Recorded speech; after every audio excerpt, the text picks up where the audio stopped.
and do. My last 5K, I went to buy another brand new jacket like that guy. I went to Owino.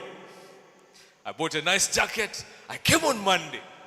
Monday they told me, there's a computer there. You first write for us that story, how it happened and everything. Otoa had never used a computer properly.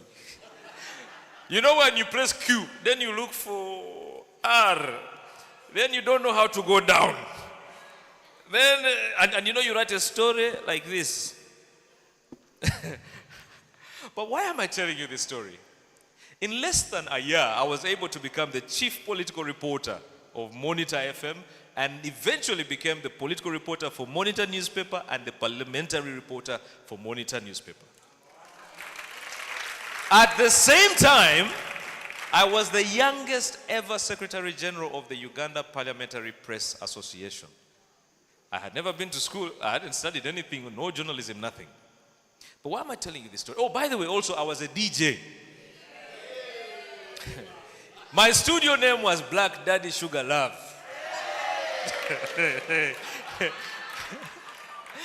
If you were not there, you were not there. So, I did all of those things. And why am I telling you this as young people? You know, it's just understanding that as human beings, we need to challenge ourselves sometimes. You do not have to wait for some doors to be open for you. Sometimes you have to kick those doors open. I'm telling you, you have to kick those doors open. If you're going to wait, there's a very interesting meme of a skeleton waiting. And it's waiting until it's a skeleton. You have to push it yourself.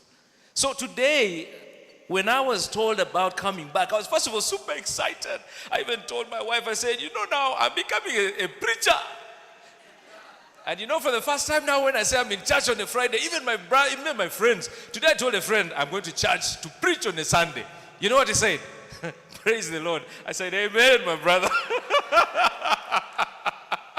And I said, now you know, I now look good, man. Even my logistics manager, Komunda, now, he fears me in a different way now. Because he knows I can, I can call on the Spirit to guide him properly. But I'm super excited to be here. And I think it's a very great opportunity to be here. I mean, the church is growing. Every time I come here, I know things are happening. I hope you enjoyed your show. We were there trying to serve the country. You know when we began this fuel importation, Ugandans laughed at us. They said, does it increase or decrease? And people are saying, increases. And I had to first hide because whenever you talk, you know social media nowadays, people like violence. When you talk, they say, Sirika nawe. So I had to keep quiet. Now it has decreased. No one is saying thank you. I passed here, fuel is now 4,200, 4,500. No one is saying, hey, Otoa mwana, wakola. Everyone is just still saying, when is it going to 3,000? So let's begin today's very interesting conversation. So thank you so much, Community Life Church. I think if we can begin with our slides. I really wanted to speak about these things because from the first conversations I had with Pastor Henry, one thing that stood out for me was the 4 Ds. When I talk about 4 Ds of purpose, 4 Ds of success, what do we talk about? What are we trying to do? Now, many of you don't understand my story, but I went back to school when I was 28 years. I had been considered a school dropout. I had been considered a useless guy. 28 years. When I went back to school, I asked myself, how can I do something that is of service? Because anyway, when I went back to school, I went to make my father happy. May you not be like that. Because I studied international law at Oxford. I managed to do a master's as well. And I can tell you for a fact, I have never used any of that stuff for even a single day. My current job doesn't require me to use that knowledge.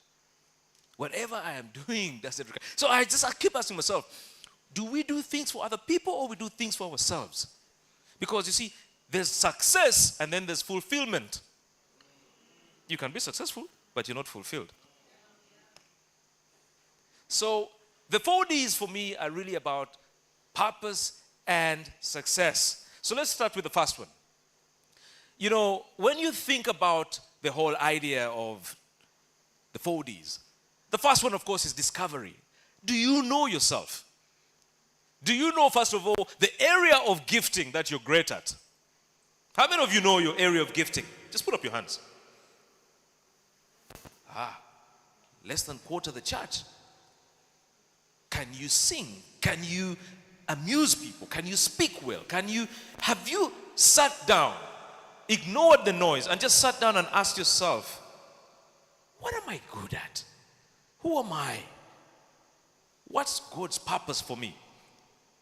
You know, for some of us who drive, we are very unfortunate because you get out of your house, you get into loud music or the radios and all of these things, then you get into office, everyone is talking, and you never have time to just sit down, reflect, and stop talking to God. Let him now talk back to you.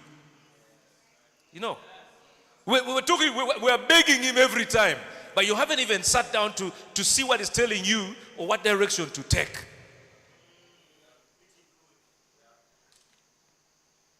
How many of you know yourselves? You know what you're good at. I know myself. And by the way, me discovering myself, because I like to speak, was a thing I learned later in life. And I tell you why. It's because I knew this is what I knew how to do best. How to speak. How to share stories. But I can tell you that before the age of 18, 19, I was very shy. Very shy. If you ask me to come here and speak, I would be shaking. Shaking. Yet, last week, I was speaking to about 1,000 people in Cape Town. The other week, I was speaking to equally the same amount of people, again in Cape Town. And easily, flawlessly. And people come and say, wow, you've been doing this for how many years? I say, boss, many years. Because you know, when you talk of experience, you have to hype yourself, huh? Never undersell yourself, by the way. But what I'm trying to say is, do you know yourself? I'll leave that to you. Discovery. It involves exploring your interests, your values, your strengths, your passions to uncover what truly matters to you. You know, Mother Teresa is one very interesting story that I like talking about. This lady, old lady, she's a teacher, by the way. She's walking to school, but she's constantly seeing these young kids on the street, hungry, begging. And she just went and decided to quit her job because she felt her spirit was telling her that her purpose was to feed the children of the world. A very interesting story is told about her. You know, she went to the principal and said, you know, I think I'm quitting. The principal asked her why. And she said, I'm going to feed the children of the world. And the man laughed. He said, children of the world. As we speak today, the Mother Teresa charity is the biggest feeding or child feeding charity in the entire world. One woman who discovered her purpose, who felt that it was time for her to get out of that situation and do something. What are you good at? Have you discovered yourself? Or you are going with the wind.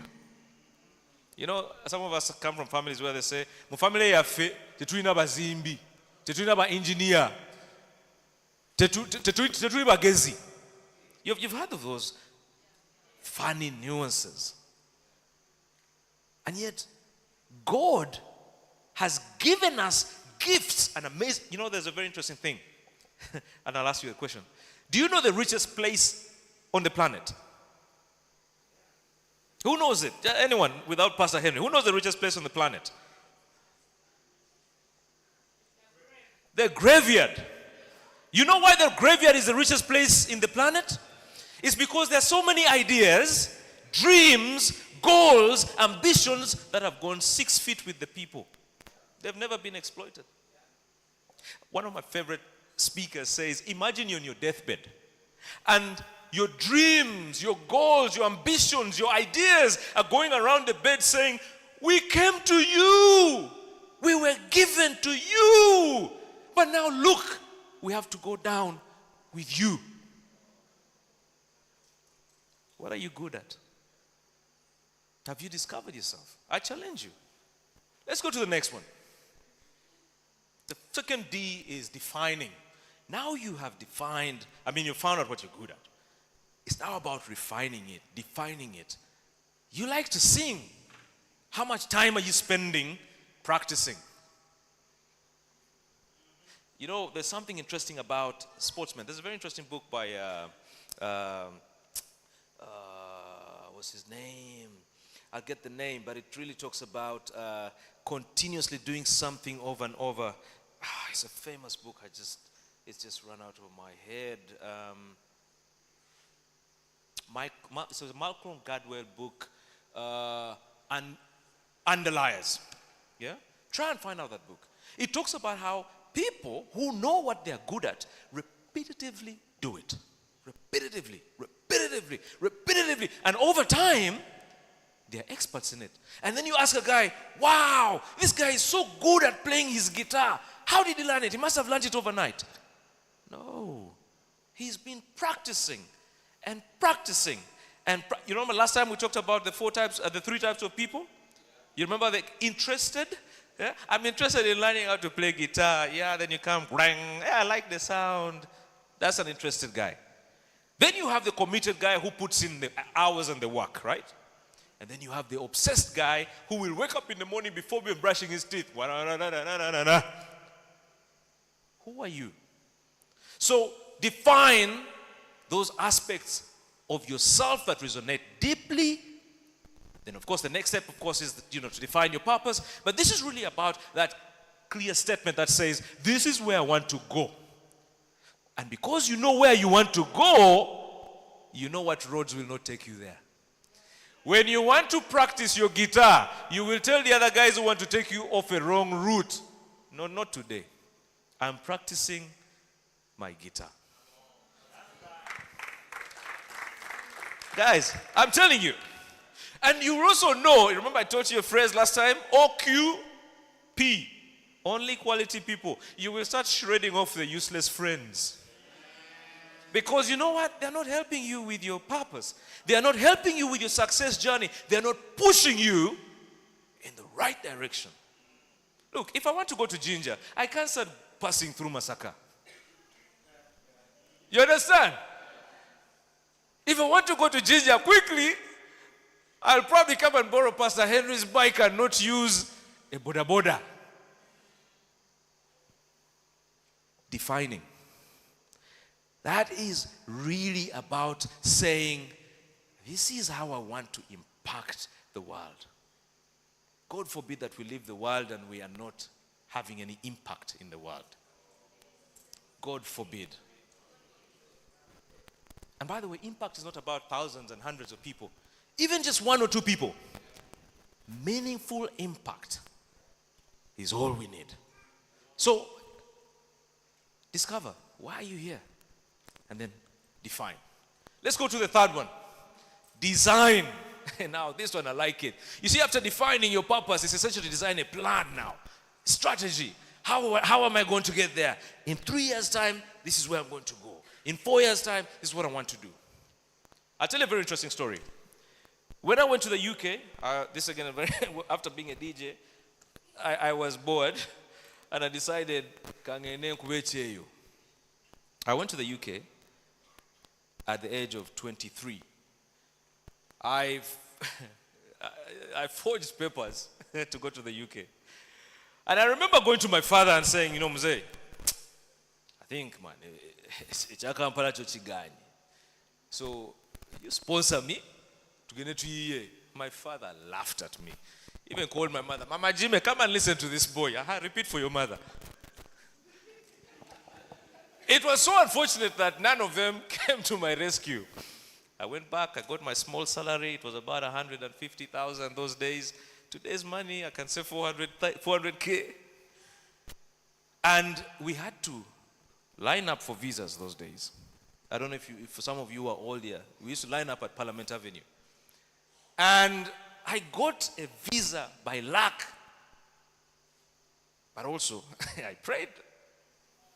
I used to go for lunchtime prayers. There was near our offices, just around the railway, there was a cinema or something of the sort where we had lunchtime prayers. And When I got the visa, I went back to my old man. I said, Muzei, they've given me this thing. Now, you have done the heavy lifting. Buy the ticket.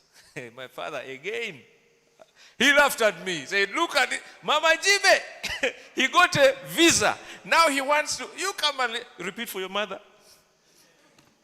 I knew one Otoa plan.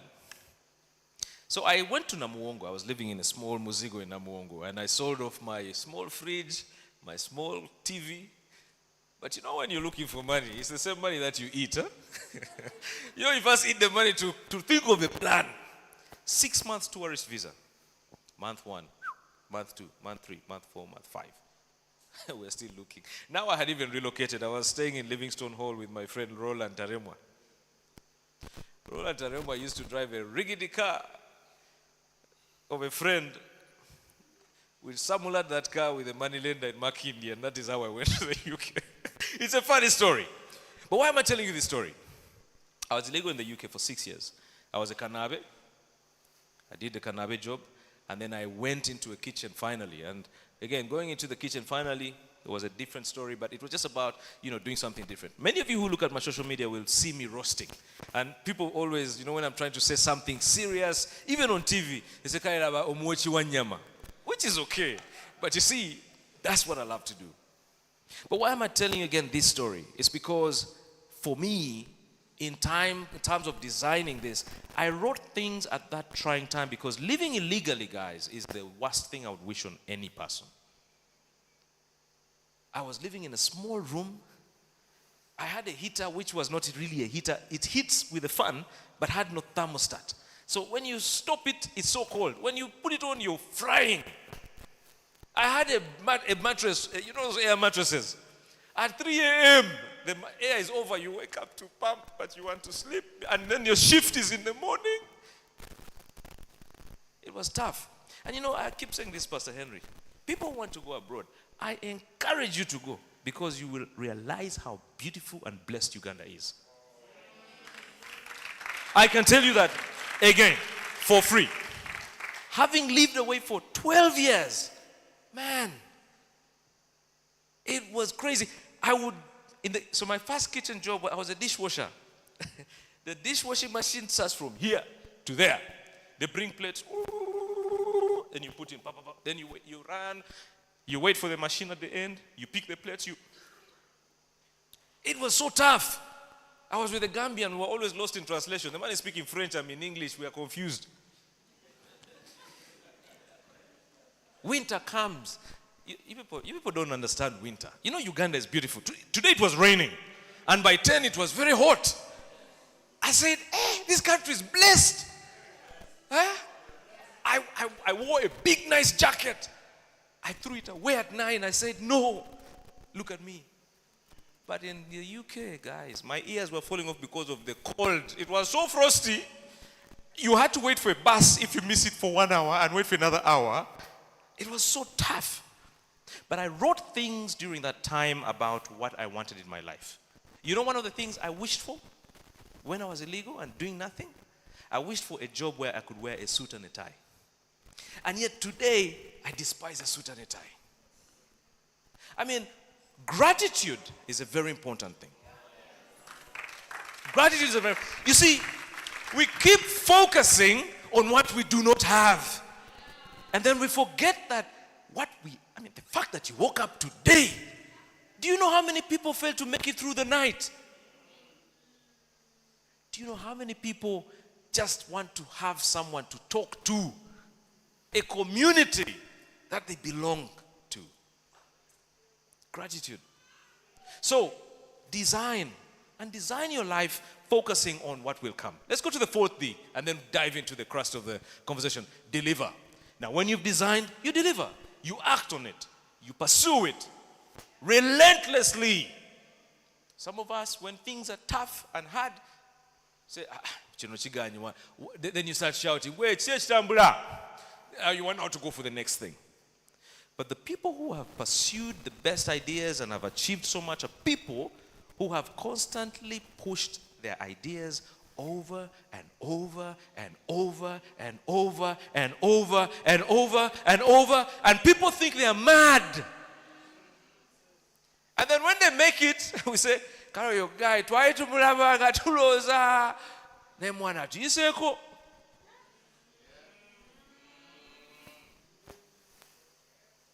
This is the inconvenient truth. So, relentlessly deliver. Now, let's now move into the interesting part of this conversation today. She talked about personalities. You know, I don't know where you all belong, but I'm going to try and explain them again. Blue. And forgive me if you're one of them and I'm explaining it to you properly. About blue barugezi gezi. They are reflective, they are observing, they are analytical, they are cautious, they are formal, they are exacting. Where there's a full stop and there's no full stop, they'll send back the document. They say, this document doesn't make sense. Just a full stop. If the comma is not aligned, if you have come with an idea but it's not a proper plan, take it back. Refine it. Blues are thought people. Before they go on a journey, they plan the trip. Where are we going to put fuel? Okay, in Masaka. Which petrol station in Masaka? The Shell. Which Shell? The one in at the roundabout. Which roundabout? Those are the blues. Detail-oriented. But for us to they want things to be done a certain way. Then you have the reds. The reds. The reds are the tough guys, you know. Focused, decisive, direct, challenging, assertive, and action-oriented. If Pastor Henry is not allowing this idea, we're still moving ahead. We don't have to have everyone agreeing. We guys, no. We're action-oriented. The problem with them, Bambi, Batomera. Batomera. Because, then they come back. Okay, now, we move now here now. Same thing. Most people who we call or consider leaders are very high in red. Very tough. It's all about them and their ideas. It's them. And we have to do it that way. Then we have the greens. Empathetic, concerned, informal, supportive, patient, easygoing. How is home? Is your mommy okay? We're not going on this trip if Pastor Henry is not feeling okay. But we have to all go as a team. Huh? They are the ones who just keep quiet and things are not moving. But these are very important people in any group because they gel the group. You need them. Huh? You're not feeling well. Oh, okay. Oh, you know, someone has, I'm the person who's, you know, the people who are always bringing people together. Then you have the yellows. Chatty, expressive, cheerful, sociable, exuberant, enthusiastic. Before they come into the church, you think that church has not yet started. You know them, right? They will come with kabozi. They will tell you what's up. The problem with them, they are not detail-oriented. And they always jump on the next happening thing. Where do you think you lie? For any of you guys. I think now you're asking yourself those questions. But interestingly though, all human beings have these traits. However, certain colors or areas are larger than the others. I'm a yellow. I know that for sure. We're very extroverted and we're based on feelings. The guys on the other side, the blues and the greens, they're introverted. Yeah? And they're very much about thinking. They overthink. When you say, I'm not coming to work today, the greens and the blues will always say, can you give me a clear reason why? While for us, we're like, no, it's cool anyway. I mean, you're not feeling okay? No, it's okay. And why again am I telling you this? Because again, when we were discussing with Pastor Henry, we talked about this. It's because in every situation that we're in, we are mixing with different colors. Everyone is on your red agenda. But you're approaching a green guy who's saying, oh no, guy Krachi is so pushy. Why is he so pushy? Why does he have this attitude?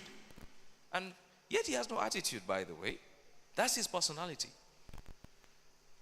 A guy who is chatty like me, you will start saying, why is this guy always joking? Why is he never serious about life? But, because you see, the yellows are very optimistic. For them, life it's amazing and it has to be great. But you're like, we have issues. But the guy is just there, just smiling. He has no feelings. But if you understand me, you will understand why I act like that. Now, the beautiful thing about this is that there's a formula for how to do what? To deal with one another. Do you want the formula? Yes. It's $1,000. Let's go to the next one. So, this is how to deal and not deal with the reds. When you're dealing with a red person who is pushy, you know those guys who are like that, huh? Number one, ask relevant and practical questions. Don't go into bibozi. Ask relevant and practical questions. Number two, be organized and punctual. Because you see, you've noticed when you go into some workplaces and the guy says, the boss was so rude to me. No, he wasn't rude to you because he's a red. He expects you to be punctual. He expects you to be organized. You have to be positive and enthusiastic. Tebagala people who come with problems. Jaja wange ate atomanyi echiri wafe. You have to be prepared. You have to be short, sharp, and gone. No time for bibozi. You know, some of you always come into the guy's office and say, hey, how are you? How is there? Even as we are there,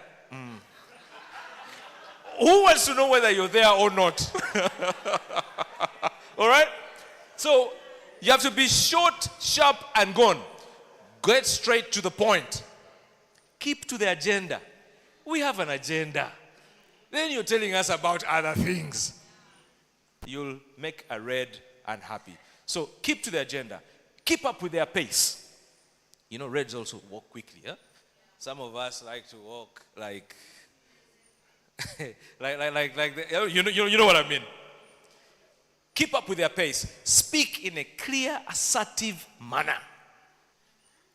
Some of you, when you're speaking, boss, I want to get permission because you know, even there where I'm coming from, there are many problems, boss, because you've already made the guy super annoyed by even just the first sentence.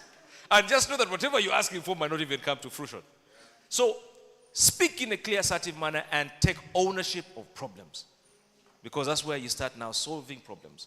What you should not do with the reds is appear hesitant or unsure. What is the issue here? Over what? Over what has happened? Over.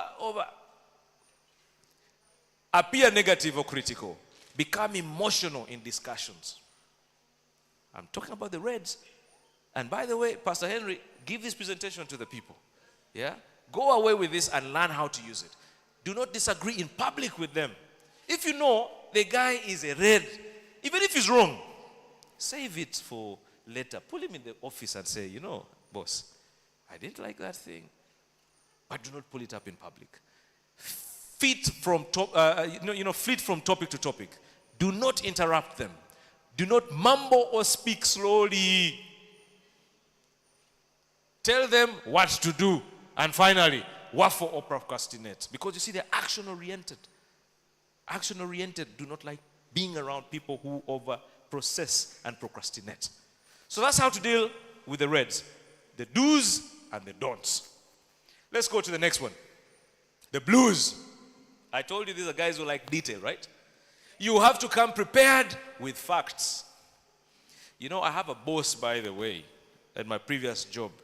Whenever I would be going to ask for funds or funding for anything, I would rather go with extra information where he just says, I don't want, than go with one full scope and say, this is what I want. Follow agreed procedures. Give advance notice. You don't just kubama on them. You know when we were growing up, my mother, very nice, amazing Muganda lady, She would always invite people at, or there were those random uncles who would drop by at lunchtime. Mubamanyi. Lunchtime, he finds a reason to pass you home. And you see, as a kid, when they're passing you home, it's lunchtime, they've given you chifiche nyama. They end up removing from your plate to give to uncle. So we learned also as kids to eat the chifi first. Then we stay with the portion and we manage. But, blues do not like to be, interrupted in such a way. Research details before meeting them. Don't come with an idea which is half-baked. Respect their need for privacy. Speak in a calm, measured manner. Don't go off exerting yourself. You know it all. I'm a public speaker. You have to understand that you have to be calm. Use their expertise. Value their objective analysis and write details down for them. What you should not do is be disorganized and vague. Finish their sentences. You're talking, and then the guy finishes the sentence. He says, we know those people, right? And then, by the way, fire rapid questions. Hurry them. Indulge in social chit-chat. Offer ill-thought-out concepts. Push for immediate answers. Put them on the spot in meetings. They don't like this. Pastor Henry, what do you think? Tell us quick. They don't like that. Talk loudly and energetically or try to sweet-talk them. So, that is how to deal with the blues. And again, I'm leaving this presentation for you. Let's go to the next one. The yellows now. Fe. You have to acknowledge our creative approach. By the way, we like Butala. So allow us to speak our mind. Always ask us for opinions. We will give you 100 even if they don't make sense. We have a very informal manner in how we do things. And people who know me, especially at work, I always hold standing meetings. Because I believe any meeting beyond 30 minutes is not a meeting. So we always have what we call with my team standing meetings, where we stand, you talk, and you realize that you're getting tired, so you have to hurry. We can't be in a meeting situation forever. So we are very informal in how we do things, and we indulge in some light-hearted chit-chat. Well, we like twagala vibe. Huh? We like to be involved whenever possible. We keep the pace moving. We offer a variety of tasks and topics. They like to recognize their talent. Eh? Well, when a guy is yellow and tell him, guy says, "Chimanyi blood." Because we love to be acknowledged. And of course, we like to speak in a positive and enthusiastic way. We guys are the guys who will see it raining and we're saying, I think it's time to dance in the rain. When a guy is saying, how not to be around us is to be nitpicky. Huh? Because we pick on energy, we try to avoid that. Appear disinterested. When we're trying to give you a vibe and you're not interested, we move on to other things. Ask or give too much detail. We don't like giving too much detail. Ignore their need for some response. Impose restrictions and procedures. People who know me at work know me as the rebel because I don't like things being straight. I like to, disrupt. Leave them out of the picture. Overlook their need for recognition. Question their stories in public. Send long, detailed reports. When you send a long, detailed report, hey, there's a problem. But also, talk only in terms of facts and figures. We like to be more choreographed, And that's why when you hear me telling a story, I will tell you with soundtracks. But I say, the Turaba guy, vuga speed. In your mind, you also sing the car moving. Because that is what we do as yellows. Now, let's go to the last one. The greens. The greens, what you should always do, allow time for them to feel comfortable. They're very introverted. So when you push them immediately, they get a little bit scared. So allow them to feel comfortable. Appreciate their loyalty. Ask questions rather than tell them. How should we do this? How best can we do this? Create a harmonious environment. Find out about their personal values. Have a relaxed, easy approach. Listen empathetically. offer support when needed, speak in a friendly manner, take time to talk to them personally. What you shouldn't do with the Greens is appear demanding, appear insincere. They don't like tebagala balimba.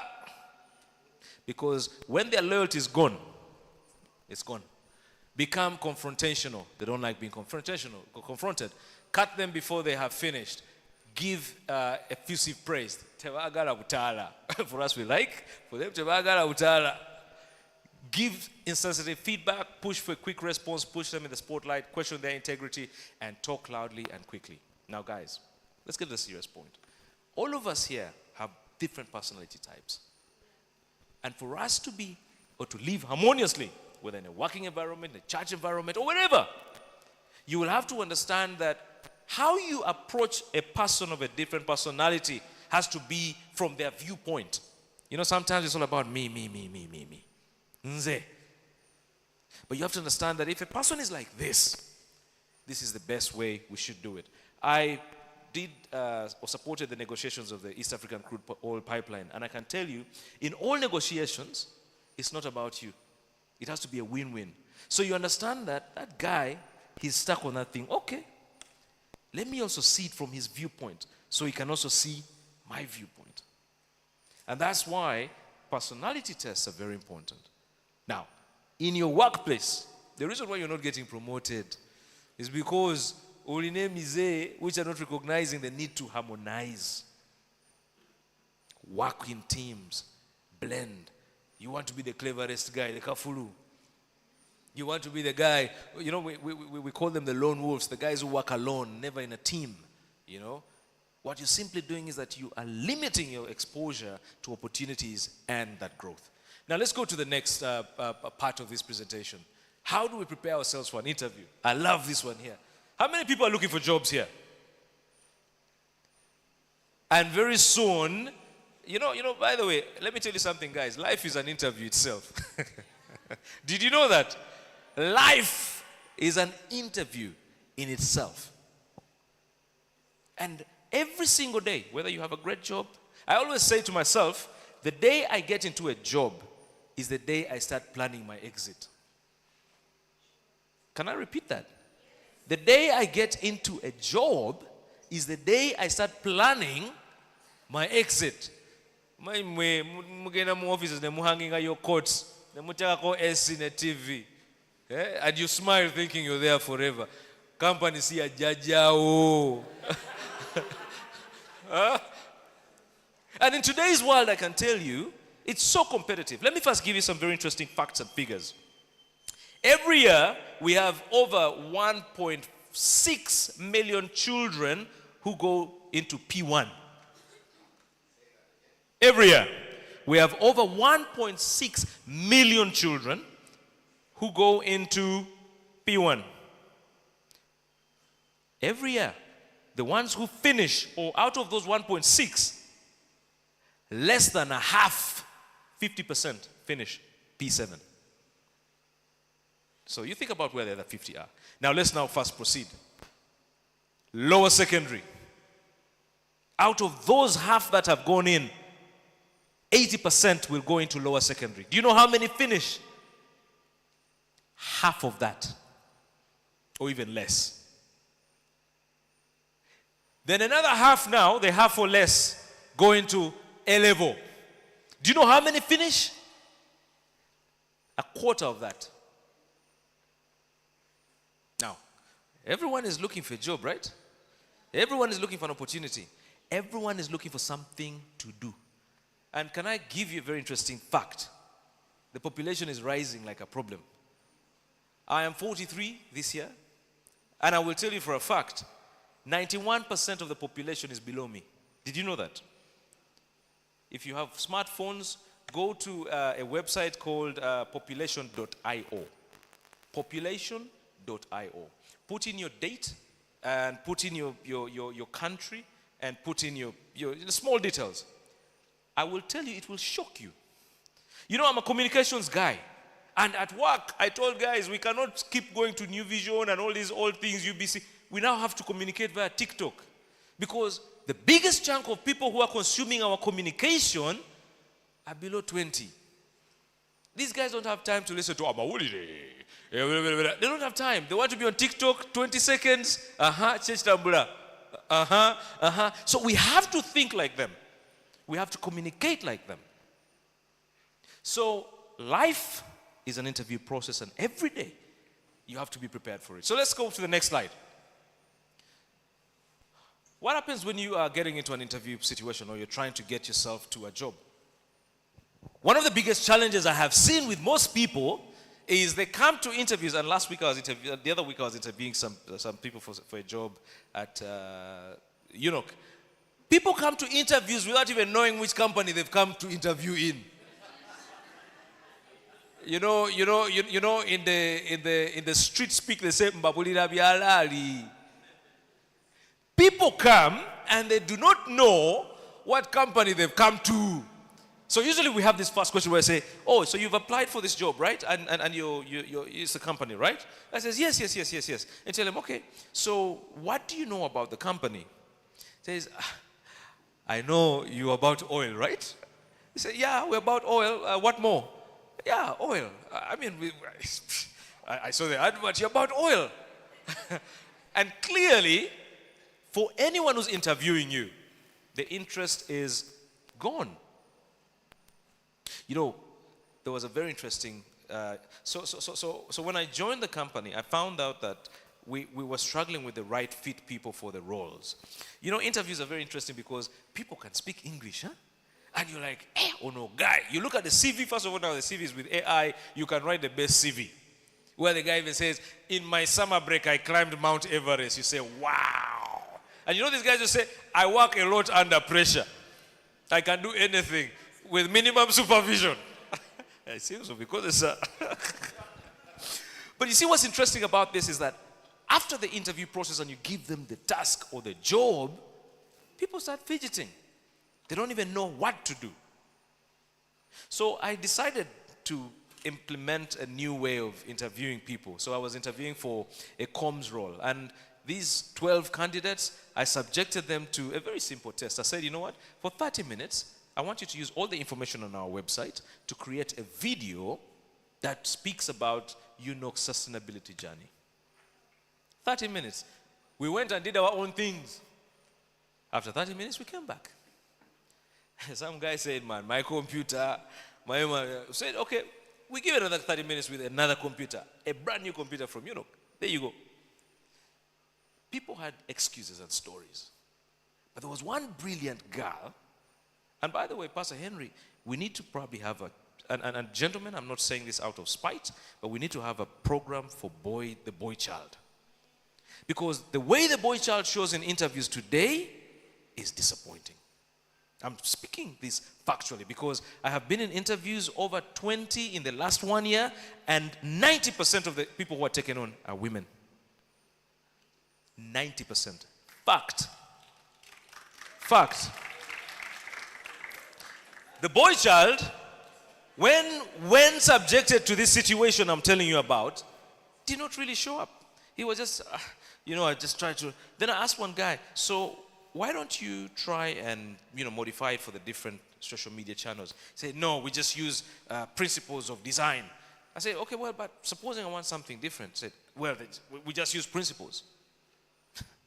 Then there was this brilliant girl. She did a video, I wish I could share it, which for me, and I'll just share this video with the team, which for me blew my mind. It spoke about everything we do, and she did it in 30 minutes. And when she did it, honestly speaking, the rest of the part was just like, when are you ready to start? So how much have you discovered about the company that you're going for? Have you read about the people who are, running the company and so on and so forth? So it's a very interesting thing to think about. The other one, let's go to the next one, which I think is very important, is knowing the role. We always ask you, do you know the role you've come for? Like I said, so I applied for admin, but they've called me for IT. But I can do all of them. You know those guys? So it's important to study the job description and the key responsibilities before you go. Because when you go and they're asking you questions, you need to be in sync. In sync. You need to prepare and explain how your qualifications align with the role. I've told you that myself, I did something different. My qualifications are for something different. But I was able to convince the board that, I'm the guy for the job because this helps me with this. My international can help me with negotiations. No. So, know the role, understand the role, study the job description to identify those key responsibilities. What are you going to do? Because again, they'll ask you, what more can you do or what value are you bringing to the company? And you say, for this role, I plan to do this because I have used my time to learn more about this, add value to myself to bring. You understand? Understand the role. The next one. Practice common interview questions. How many of you speak to yourselves in front of a mirror? The men are shy. It's okay, guys, to speak in front of a mirror. But you see, the best judge of you is yourself. Did you know that? You are the best. You are your best saboteur, and at the same time, your best cheerleader. When I stand in the mirror, I like when I'm going to speak. I usually like to stand in the mirror and speak to myself. My kids sometimes think I'm actually mad when I'm speaking to myself while driving. But you see, I'm rehearsing what I'm going to say. And for interviews, you need to prepare for questions like, tell me about yourself. This is a very interesting one. When you say, tell me about yourself. There was a guy who came the other time and said, for me, I'm an amazing guy and I can bring value to the man. I just say this guy is cool. And then there's some people who say, tell me about yourself. I say, myself, I went to school and no. Your school, we've seen the CV. Tell us about yourself. Because you see, when they say tell you about yourself, or when they ask you to tell you about, when they say tell me about yourself, it's not about your CV. We've already seen your CV. We want to know more about you. Those are very important questions. Why should we hire you? What makes you the best, or what makes you think you're the best candidate? You see, I went to school and I studied hard. Yeah, everyone went to school and studied hard. What makes you the best candidate? Those common questions you need to practice. And then, of course, the STAR method, which is the situation, the task, action, result for behavioral questions. Those behavioral questions. Next slide. I need to rush because we're running out of time. Prepare your questions. You see, at the end of the interviews, they always asked, well, the interview's over. Do you have any questions for us? Some guys there that say, no, I'm just waiting. I usually like the one of, when do I start? Because that shows confidence. A lot of people are shy. In fact, that's even the best time to say, what's the work culture like in this place? Because I want to come into a place with a great work culture.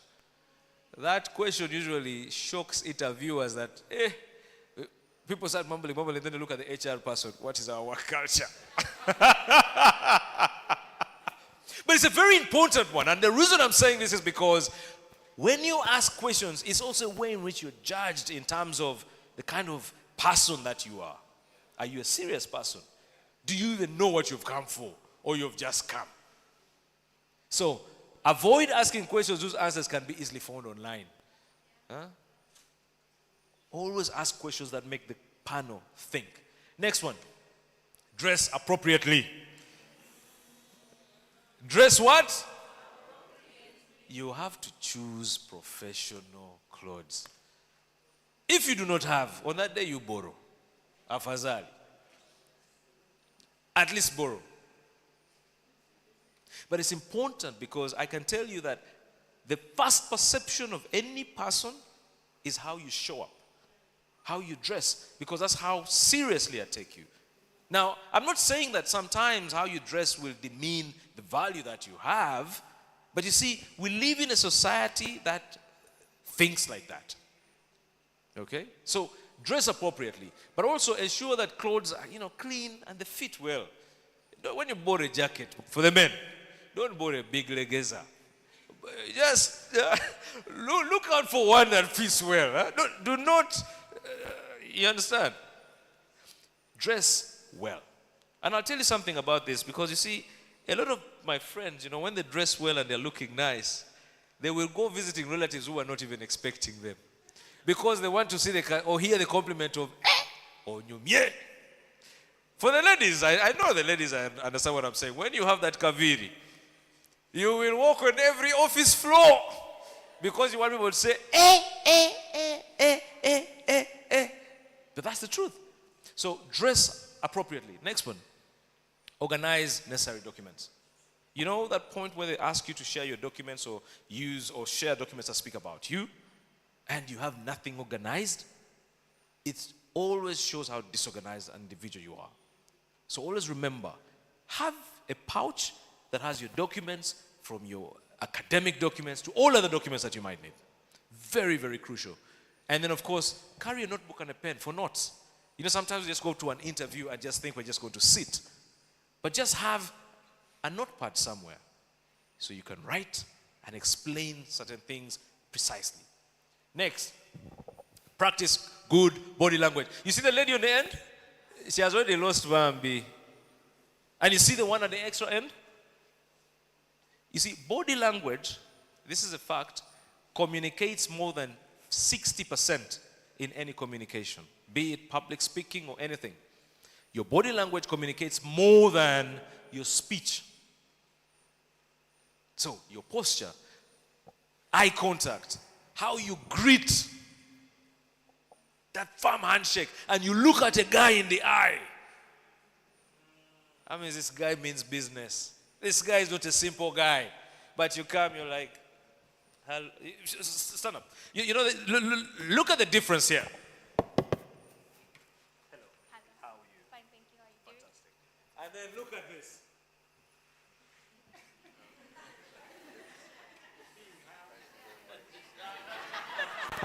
Do you see the difference? Do I have to even tell you how the handshake is like there? It is like for, I don't know. But you see, it's very important for you to understand that firm, friendly handshake. For most men, that is how we gauge you on your seriousness levels. So, remember, body language. Next, rehearse introductions. Okay? Who are you? My name is Tony Otoa. Now, let me tell you, back in the day, I had a nice way of introducing myself. I don't know if it's nice, you will judge me later. But they used to ask me, who are you? I said, my name is Tony Otoa, Tony T, Black Daddy Sugar Love, the coolest lango south of Karuma. And people say, You're memorable instantly. But some of you, when you're asked to introduce yourself, I'm by the names. I am by the names Tony Otoa. Thank you very much. Who are you? So how you introduce yourself is very important. My name is Tony Otoa and I'm very excited to be here. Thank you so much for the great opportunity. I am super excited to be sitting in front of a great panel and I hope that we can enjoy the whole process as it goes along. You understand? Huh? Not, I am by the names. Anyway, include your name, background, and a brief mention of your strengths. Okay? We want to know what you're strong at, what you're good at, and what we can always remember. Let's go to the next one. Prepare your logistics. Okay? Your interview is at 9. You're starting to move from Chengera at 8:45. Your interview is in Entebbe. You've decided to use the main routes an hour before. Your logistics are very, very important. And you see, a lot of the time you'll find employers who are just lenient and will just allow you to come in. But you'll find those who have no time. Because when they give you a time slot for, say, 10 a.m., you're not there for 10 a.m., the next person comes in. So, always remember, prepare for your logistics. The next one, stay informed. Be aware of the current events, you know. I remember at my interview, I was asked about the current events in the oil and gas world and what was happening and how we can manage a crisis. My father was an old guy who grew up. When I grew up, he was always listening to BBC. How many of you remember at 6 a.m.? BBC News. You remember? And it was like with like a sound solo. Stay informed. Do not stay informed only on TikTok, Vanang. Stay informed with a lot of trends in the area that you're getting into. If you're in IT, what are the new trends? AI, new concepts. All of these things are very important and they show how informed you are. And again, use this knowledge to demonstrate your awareness and relevance for the job. Next. Now, I'm going to end with these, finally, the 5 ways to show up, because showing up is the most important part of any process in an interview. How you show up. You see, you can go in dressed well, but if your body language is not showing up, you haven't showed up. You can go in with the best English, but you see, English will not Englishing, or will not be Englishing, if you do not know what you're talking about. You know those guys, the conundrum of the optimum conundrum is the apex of the, and you're speaking nothing. So always remember the ways to show up. Number 1, be punctual. Arrive early to demonstrate respect for the interviewer's time. Respect. Arrive early. It doesn't cost you so much. It's your big day. If anything, it's like your wedding day. Be punctual. Number 2, show confidence. Enter with a good posture. Now you see, there's a posture that will show that you have finished. This one here. And then there's this one here. A good posture shows you're confident, you know what you're here for, and people can actually rely on you. So enter with a good posture, a warm smile, and enthusiasm. You know, some people enter the interview room after seeing many people coming out, and they're finished. Let me tell you a very interesting story. When I was getting my visa to go to the UK, you see, like I mentioned before, we used to line up outside. And outside, we would start sitting at about 3 a.m. till morning. And while you're sitting out there, we're cramming.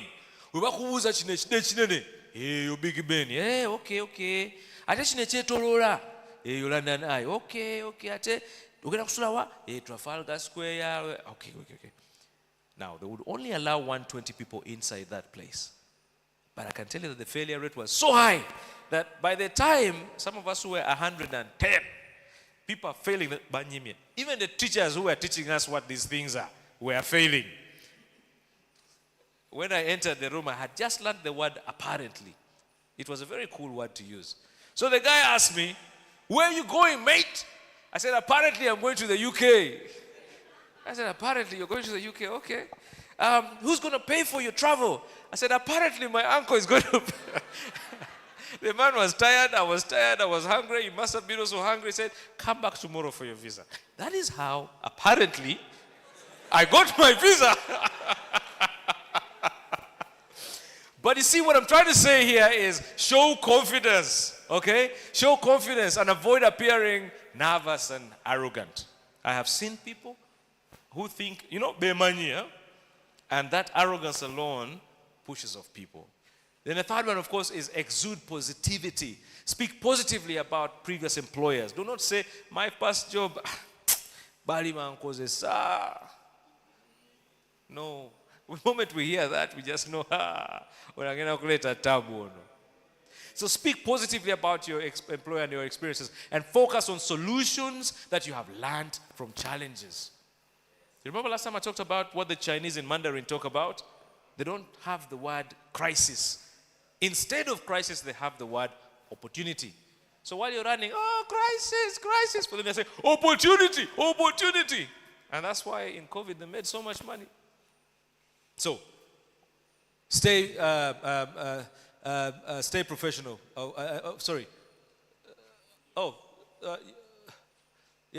Exude positivity, focus on solutions and what you've learned. Then the next one, be an active listener. Pay attention to the interviewer's questions and comments. Sometimes we have gone with our own answers and we're not hearing the questions. So what are you coming to do here? I think this place is a very good place to work. Because even if I come to work here, I think I like the people here. You haven't listened to the question. Be an active listener. And again, remember that's where I say the notebook and the pen come in very handy. Then, of course, engage with clarifying questions, and relevant anecdotes. Then finally, adapt to the interview style. Adjust your tone, communication to match the interviewer. In most interviews today, most interviewers want to have a conversation. They want to know more about you. Your CVs, they have seen CVs, hundreds of them. So they want to know more about you. Who are you? What makes you special? How will you work with the team? And more importantly, stay professional, but personable to build rapport. If you can do these things, I can tell you, your interview process will be very important. I mean, will run well. But remember, after the interview, when you are now doing your thing, personality. Remember, there's a probation period of how many months? 3 months. 3 months. I've had 3 months. That is where they end up kicking you out. You know, some people, when they get a job, now they think they've arrived. You know, and you want to be the baddest guy. Always remember, stay professional and really, really build rapport with everyone who you're going to work with. Finally, I just wanted to say, the last slide, I think, which is the end, is I just wanted to say thank you again to Community Life Church for giving me this great opportunity. You know, Pastor Henry, I think we should organize and I come through again, but I am super excited to be part of your journey whenever it comes to the Business Hub. And I've offered myself, I've said that to you over and over. I'm readily available as long as you let me know in time. Super, super available. I'm super, super happy to be part of you, but I want to just end by saying one thing. No one's life is like another person's life. You are unique, you know, just like a fingerprint. Do not think that you're going to follow someone's footsteps to get to where you want to go. You have to own your path. I always say life is quite interesting because you cannot delegate your life. You have to life it yourself. So I hope that as we continue with our Business Hub conversations, we talk about lifing life. Thank you so much, guys. It's been a pleasure. Thank you very much.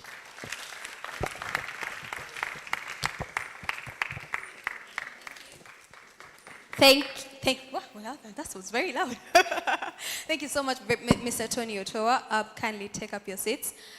I believe this has been a very, very insightful sharing that you have given to us this evening. And kindly scan the QR code because our time is very fast spent. We will not delve into very many questions. We'll discuss a few. And I'll just like to call up Pastor Henry Mugisha to be a part of the panel that will be doing the Q&A because a diversity of minds and a diversity of interpretation and understanding of different things. So maybe briefly before we go into this, Pastor Henry, what has stood out for you from what Mr. Tony has shared this evening? You know, I just remembered something when I was graduating. First of all, thank you very much for sharing today. Can we just give him a big hand clap? I remembered one thing when I was graduating with my master's not too long ago. Many people were watching. I was in the US and many of these people were online watching. And people sent me text messages and they said, "We loved the firm African handshake." Do you remember that comment? Yes. And he talked about that. I don't know whether it's African, but I was just being confident. Yeah. So that really stood out for me. Yes, and, I think and the whole part of the preparation, you know, preparing, I think it's been very, very practical. Yes. Very practical. Yes. Thank you so much, Mr. Tony. I think for me, one of the things that has stood out for me is preparing yourself for an interview, especially how do you introduce yourself when questions are asked. Tell us about yourself. I've had a story of a gentleman that interviewed at a law firm, and they told him, what difference do you have from all the other people that have appeared before this panel? And he said, "I am very charismatic. I can MC all your events. Let me tell you, for free. I am highly likable, very sociable." And this managing partner said at that moment, like, this is the man for the job. Yeah, this guy can MC all our events for free, and we can also have him on the team doing the actual work. Yes. So it has been a very, very insightful discussion and very practical. So it's going to be a very interesting thing for us to go ahead to propel us to excel at our workplaces. So we'll delve into the questions. Okay, so the questions here, I will combine the two of them into one. One is how do I build up my business idea into an actual business? And then I think it ties into, okay, no. First, let's discuss how can I be able to know what I'm perfect at. But I think you discussed that. It was in the slide that says you need to sit down and do an introspective study of who you are, maybe just briefly. Right. One of the biggest challenges for most individuals is the lack of self-awareness. And self-awareness is a very, very crucial thing because it guides you in how to deal with people, but also how to deal with yourself. In my self-awareness journey, I know so many things that I'm not good at. And when I'm working around creating a team, I'm able to bring around people who are good at those things. So the same way, if I'm trying to see what I'm really good at as an individual, it's about self-awareness. Going back a step and just asking yourself, what am I good at? And what am I passionate about? The Japanese have a very interesting concept, which is about ikigai. And ikigai is a very interesting concept. It uses, if it's a Venn diagram, there are three areas, One is the thing that you're passionate about, okay? Then the second one is the thing that is solving a problem in the world. And then the third one is the thing that makes you money. So when you look at the intersection, that's your ikigai. It's bringing you money, the world needs it, and you're having fun while doing it. So I think for me, it's just about going back and asking yourself, what is it that I can do passionately, is making a difference in the world, and of course, I'm making some money out of it. Okay, thank you so much. Pastor Henry, is there anything you'd like to add on to that? No. Okay, so there's another question here that's quite interesting. So sometimes, like you started off by telling us that we should challenge ourselves. Sometimes doors will not be open, but we have to kick those doors and opportunities open for ourselves. So there's a question here saying that how do I build up my business idea to an actual business? So you can have so many ideas because you know who you are, you have sat down with yourself and you understand what your areas of interest are.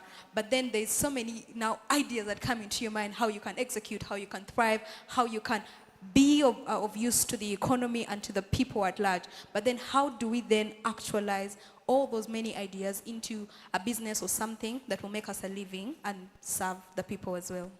So I'll just use this from a personal experience point of view. 8 months ago, before I left my job at Stanbic, I was the chief executive of the Stanbic Business Incubator, a subsidiary of Stanbic. And we were dealing with entrepreneurs every day who had the same situation. People have so many ideas, but do not know what has to happen. Number one, what's that idea or what are those ideas? Throw them into the market. Let them be tested. You can only test how good something is by throwing it out there. Once it's tested, you will know whether it works or doesn't. If it works, amplify it. If it doesn't, come back, iterate, go back, and then see what works. Our problem as entrepreneurs is when you see your friend with a boutique, you also want to open a boutique next to them. And then, you do not know what marketing ideas they are using to sell their clothes. Probably the shop is just a storage facility. It's not actually selling, but they're selling online, They're selling through, word of mouth and friends and so on and so forth. So it's about throwing your idea into the public, into the public space. Allow it to be tested. Let people either buy it or not buy it. If they don't buy it, why haven't they bought it? Then you come back, iterate, and keep going and doing it the same. But also, I keep saying this thing to many people, and it's very interesting. When you think about most great people, including Jesus, they always did one thing. Jesus always said, this one thing only. This one thing only. Why are you here? Why are you on earth? I've come for just this one thing only. Mandela was one thing only. Freedom. Martin Luther King. Mother Teresa, one thing. Our problem is we want to do so many things at the same time. I always say in goal setting, we were talking at Ubuntu about how we are reviewing our year. And we were saying, if you had 10 goals, you've probably done 0.5% of either of the goals. If you had 6 goals, you've probably done about 10% of any of the goals. If you had 4 goals, you've probably just done about 25%. If you have 2, you've probably done about 50%. But if you had 1, you've probably achieved 99 to 100% of that. Because you know what? It's where your primary focus is. There's always this very interesting saying that says, where your focus goes is where your energy goes. Now, if you're focused here, here, here, your energy is split everywhere. And you find out that you're not actually achieving anything. So it's very important. You know, it's good to have very many business ideas, but deal with one. Test it. If it doesn't work, put it away. If it works, amplify it. And then you keep growing. Thank you so much. And I would like Pastor Henry to jump right off where Mr. Tony has stopped, but to edify more on this one thing. Sometimes it might be a very hard thing to know what is this one thing. Sometimes we call it purpose. What am I created for? So how can we go about that, the actualizing into business, the many business ideas, and also focusing on how do we find this one thing and follow through with it? Thank you very much, Mulunji. Now, I'm going to, the next business hub that we're going to have is going to be a fantastic business hub. We are actually going to host a man called the Dog Man. And the Dog Man is going to tell his story, how the Dog Man started, because that's where this question is actually is going along those lines. And we're talking about the one thing. We're not doing too many things, but we're doing one thing, and we're trying to see how best can we be the best at this one thing, so that everybody is actually calling the Dog Man and saying, we have dogs here. We've had people who have actually rang us, and one time I was in the US and I said, but I'm out of the country. That we shall wait for you to return because we have had good stories. I said, no, but you can actually go to Uganda. Paul said, no, we will not go there. We've actually been there. We've had some people, but we will wait for you to return. Now, along those lines, I will also say this. I think it's very important. Recently, I was doing something, writing down 50 business ideas, 50 things that I could do, 50. Then I began to define the 4 Ds that you're talking about there. Out of the 50, I said, okay, can I reduce this to, say, about 20? Then I came even lower. I said, can I reduce this to 10? Then I came even lower. Can I reduce this to?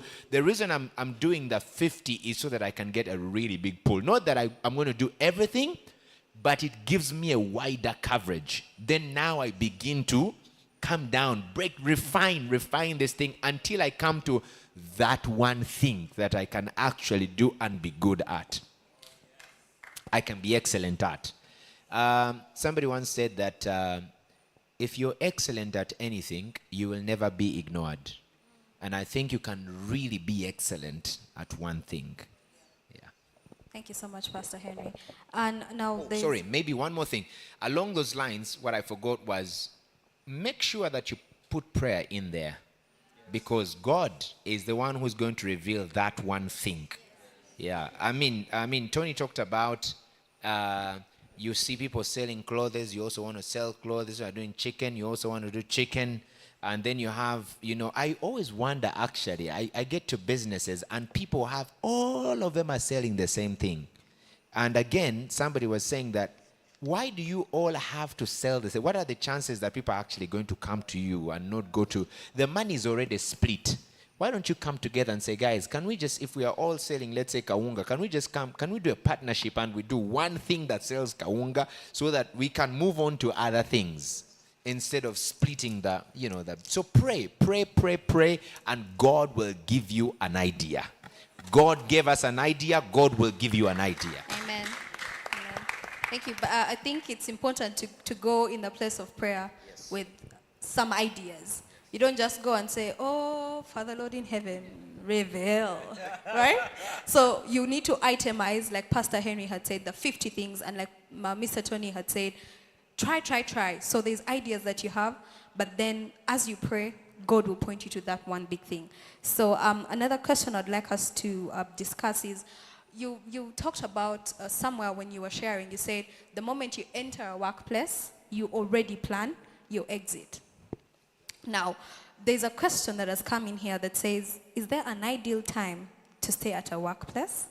Many people fear to switch up jobs frequently. The best way I can answer that is by saying there is in life what we call a job and work. Okay? Now let me explain this. A job is what you go for an interview for, you clock in and you clock out. You will retire from that. You can be fired from that. Yeah. Work is what you will do until the day you die. What you're passionate about. I'm passionate about connecting with people, cooking, leadership conversations. And I can tell you that if you fired me from my job, I'll be super happy because you've freed up my time to focus on my work. So when you have that mindset, you start looking at what's really important. A job is supposed to help you to create more opportunities and probably finances for your work. Do you just go to your job for money, or do you just go to your job to use it to network? Do you go to your job to use it as an avenue to show and expose yourself and your talent to the world so that people can actually recognize you? Because you see, you might not be able to do it on your own, but your job can provide you with travel to new places where you can expose your talent, your work. So that is why I keep saying, when I get into a job, I start planning my exit. It's not that I am, there's a very interesting thing about Ugandans and how we look at jobs. You go into an office and you find someone has hung their coat there, and they feel like, it's a whole thing. You meet them and they're swinging on their chairs. Truth is, the moment you lose that job, it's a very lonely place. I know people who retire, by the way, and they're not. This is, by the way, fact, and I got it from NSSF when I went to to speak on business about a year ago. Over 50% of people who retire die in the first 3 years of retirement. You know why? They are no longer in work. They are no longer waking up to go to this job. They are no longer doing their routine work. So they feel they have no purpose. They have no work. For the ones who are thriving, they even retire early. So they can actually focus on the things they're passionate about. So your work is very important, as much as your job is. However, your job should be a support system for your work. Yeah. Thank you so much, Mr. Tony. Just to supplement, I met a lady. She's called Justina. That was about 2 weeks ago.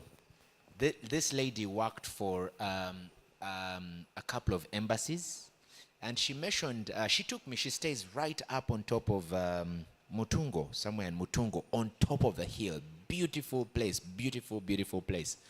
And she was taking us around and showing us what she's doing. She's now into selling flowers. She sells flowers because she really loves flowers. And she was telling me the story of how she got into flowers.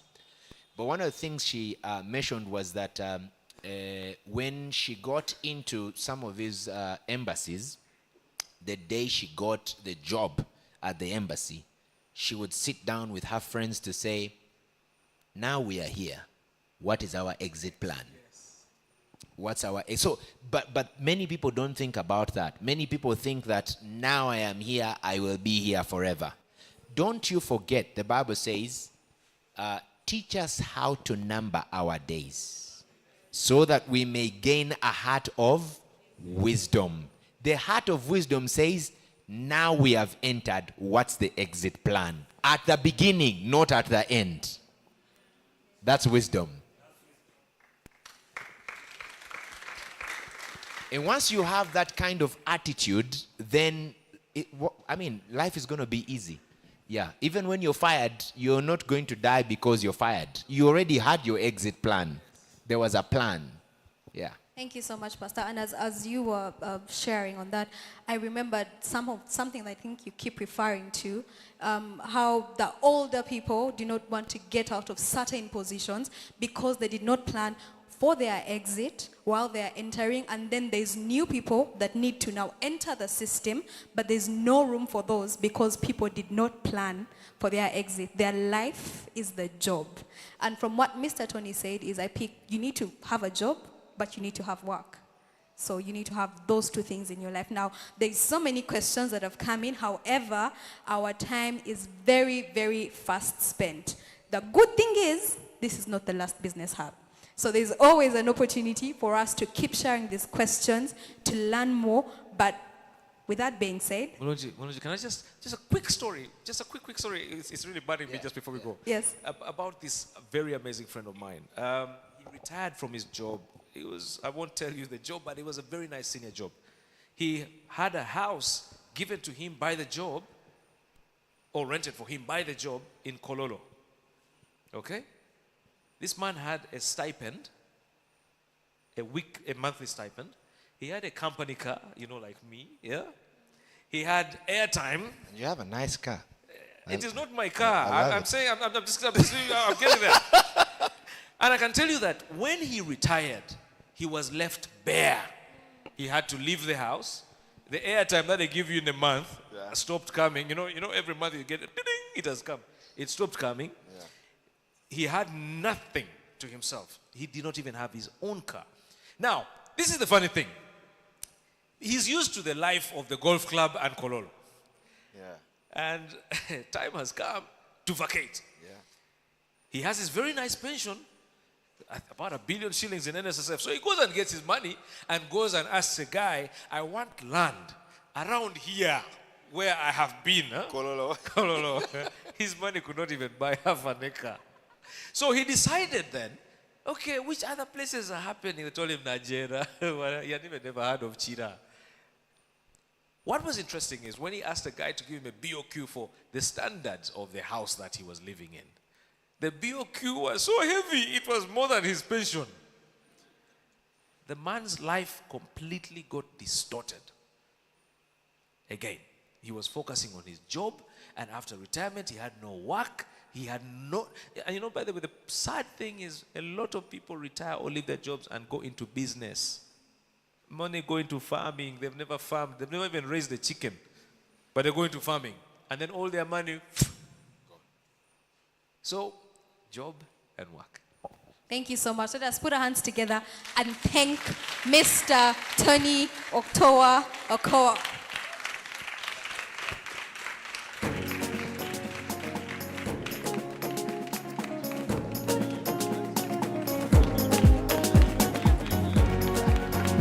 Come on, let's give him a big hand clap.